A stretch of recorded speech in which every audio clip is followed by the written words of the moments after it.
Uyghurs are a Turkic-speaking Muslim minority in China, living mostly in the sensitive frontier province of Xinjiang. And the Chinese government has been treating them absolutely terribly. We've been waking up to horrific stories every day, heartbreaking images separating mothers from their children. They live in a police state, where they're monitored by one of the most advanced and intrusive surveillance systems in the world. Imagine that the police force you to stand in front of the camera for biometric data collection. Every online activity is tracked. Imagine that the police force you to install spying app on your phone. Their religion is restricted. Many traditional Muslim names are even banned for newborns. Party officials are frequently attacking Islam as very old-fashioned, very backward. These are some of the suspected detention camps where an estimated 1 million Uyghurs are held. Many of them have not been heard from since being detained. And look, if that weren't enough to make it clear what these camps really are, just listen to one former detainee describe what she went through. Each woman gets 2 minutes to go to the toilet. They tell you to be quick, quick, quick. If you're not quick enough, they shock you with an electric baton on the back of your head. It really hurt, and they did it a lot. Even after being shocked, we had to say, "Thank you, teacher, we will not be late next time." She was in 2 different camps, then was transferred into forced labour at a glove factory, all while separated from her family for 2 years. And while they were eventually reunited, they are understandably still haunted to this day. For 2 years you didn't see your mom?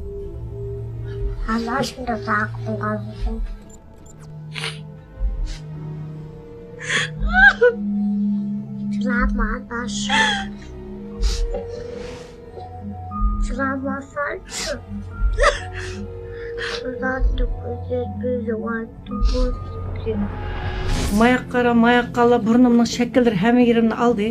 Ki onun da keyin südükni tekşirdi. Eğer iğrayık bolsa aşaklı balsın evetip bula aşak akırdı kamerada mening da emdi. Mening singlimning uyiga qo'shmaq tuqqan deb Xitoydan o'rnashtirilgan. Xitoyning o'zining aniq ma'lumotida 1,200,000 insonni Uyg'ur qozoqlarning uylariga yerlashtirildi deb.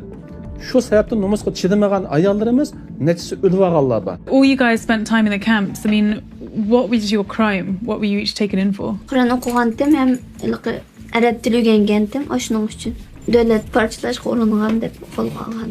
Kishanda putumdagi kisham bilan 1 yil 3 oy 10 kun chiqqıcha men ash kisham bilan putumdagi kisham bilan shudum 5 kiloluk kishi. Harbiysimizin birden açıqıp so'roq qilishmish. Öyle yandık öyle çiğqırgan avaz çıketdi, tayaqның avazı. If you were caught speaking Uyghur, you were locked up in a dark room. We also had to write out lines of praise to the Chinese Communist Party. Every 10 days we had to stick our arms through to get an injection. We didn't know what it was, but the younger women stopped having their periods. We had to do sit-ups in the nude. It didn't matter if you were 14 or 84. That's how they violated our honor. In 2015, ethnic Uyghur Mihrigul Tursun, then a citizen of China, gave birth to triplets in Egypt, where she'd been living and working. Elena. It's me. And barely a month later, she flew home with them to Xinjiang, a region of western China. At the airport, she says Chinese police detained her and took away her babies. I asked her, "Where is my baby? Please give me my baby." Then he taped your mouth. Yes. Mihrigul says police jailed and interrogated her for the next 3 months.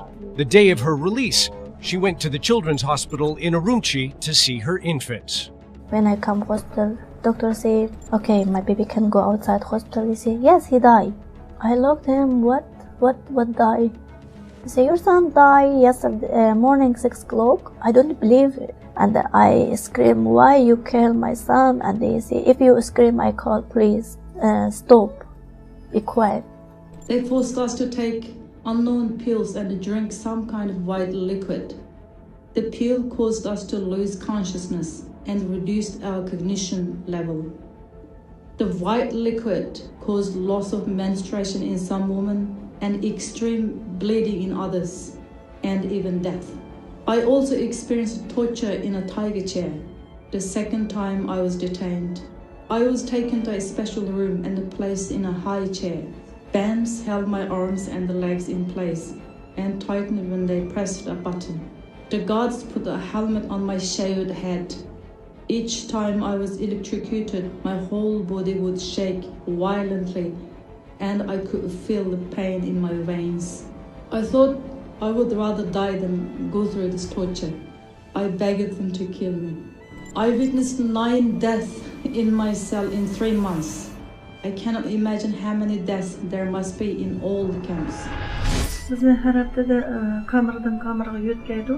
Biroq bir kamerada men bir hafta turdim. Shu haftada turgan vaqtda hamda qizlar so'roqqa hamda kuniga 2dan 3dan qizlar so'roqqa chiqib ketadi.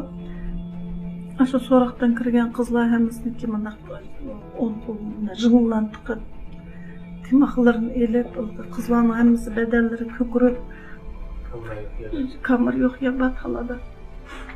Şey açıkıp Kazak balası 27 yaşlı bala aşağı sen diye yaxşılıqını bilmeysen ki yaxşılıqçı biz şunca desek sen bilmeden hem de körsözep şeydi orup men orup keyin azgı işten ne işe ben tüm üstelik kullarımız işin bana işten ne işe koydu keyin azgı ne oldu Allah yok. They were 3 men. Not 1, but 3. They did whatever evil their mind could think of, and they didn't spare any part of my body, biting it to the extent that it was disgusting to look at. They didn't just rape, they were barbaric. They had bitten all over my body. They had an electric baton. I didn't know what it was. It was pushed into my private parts and I was tormented with electric shocks.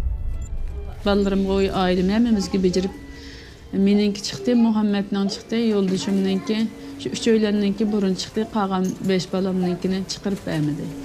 Kızımnenki dünyaya hayat toğlaşını, meni Xitayning qo'lida o'lib ketmasligini ensirib yenib kelgan balarimdan ayrilib chiqib ketsa 15-20 kunning ichida balarim bilan yuz ko'rishman deb chiqqan, lekin amaliyotda unday bo'lmadi. Bir qatim balarim bilan qaranglish turist chiqib qolsa men shuni deyman, men sizlardan bir kunmi ayrilib qolmayman, men hargizmi balarimni tashlab etmayman. Those women and those children and those old men that are being thrown in jails, they're our fathers. They're our children. Our bond to them is La ilaha illallah, which is thicker than blood. We might not see the light at the end of the tunnel. We might not see the Uyghurs fully freed. But Allah subhanahu wa ta'ala did not create us to see that. Allah created us to do whatever we can, so that when we meet Him, we can say, oh Allah, this is what I did about the Uyghur situation. And perhaps in that is our salvation.